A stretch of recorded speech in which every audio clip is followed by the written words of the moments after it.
Okay, in this video we're going to determine the slope of given two coordinates. This question is asked to use the slope formula to determine the slope of the line passing through each pair of points where E is 2, -5 and F is 7, 6. So the very first step is, let's plot these points. So 2 and -5. So 2 and -5 is approximately over here, and we're going to label that as 2 and -5. And 7 and 6 is somewhere in the first quadrant, so it's supposed to be about 7 and 6. So that's 7 and 6. And we know that the slope formula, the slope is designated by the letter of m, and the formula of the slope is y2 minus y1 over x2 minus x1. And the position of these coordinates within the formula is going to be very important in determining the sign of the slope.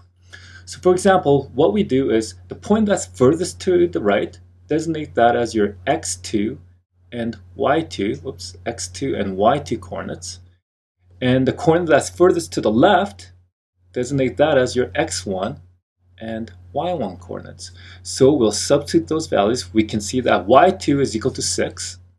So 6 minus, and y1 is equal to -5. So in brackets, -5 over x2, which is 7, minus x1, which is 2.